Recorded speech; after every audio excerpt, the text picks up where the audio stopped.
ஜெர்மனியின் பவேரியாவின் சில பகுதிகளில் பனி உருகி வருவதால் ஆறுகளின் நீர்மட்டம், ஓடைகளின் நீர்மட்டம் அதிகரித்துள்ளது. இதனால் வெள்ள அபாயம் ஏற்படலாம் என எச்சரிக்கை விடுக்கப்பட்டுள்ளது. குறிப்பாக பிராங்கோனியா, ஸ்வாபியா மற்றும் மேல் பவேரியாவில் அதிக மழை பெய்யும் என எதிர்பார்க்கப்படுவதால் நீர்மட்டம் தொடர்ந்து உயர்ந்து வரும் என்று பவேரியாவின் வெள்ள செய்தி சேவை தெரிவித்துள்ளது. சில பகுதிகளில் 4 எச்சரிக்கை நிலைகளில் முதல் நிலை ஏற்கனவே எட்டப்பட்டுள்ளது. எனவே இனிவரும் நாட்களில் தெருக்கள், அடித்தளங்கள் மற்றும் கட்டிடங்கள் வெள்ளத்தில் மூழ்கும் அபாயம் உள்ளதாக கூறப்படுகிறது. அதே நேரத்தில் மலைப்பகுதிகளில் லேசான பனிப்பொழிவு தொடரலாம் என்றும் சில இடங்களில் சாலைகள் வழுக்கும் நிலை ஏற்படலாம் என்றும் வானிலை சேவை மையம் அறிவித்துள்ளது. இருப்பினும் வானிலை விரைவில் வெப்பமடையும் வாய்ப்பு உள்ளது.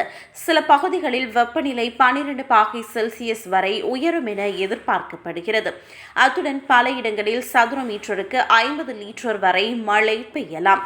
உயரமான மலைப்பகுதிகளில் பனிச்சரிவு அபாயமும் உள்ளது. பவேரியாவின் பனிச்சரிவு கண்காணிப்பு 1600 மீட்டருக்கு மேல் உயரமான அல்காவ் ஆல்ப்ஸ் மலைத்தொடர் மற்றும் வெர்டன்பெல்சர் ஆல்ப்ஸ் மலைத்தொடர் ஆகிய பகுதிகளில் 4ஆம் நிலை எச்சரிக்கை விடுத்துள்ளது. புதிய பனிப்பொழிவு காரணமாக பனிச்சரிவு தானாகவே ஏற்படலாம் அல்லது பனியில் சறுக்குபவர்களால் தூண்டப்படலாம் என நிபுணர்கள் எச்சரிக்கின்றனர்.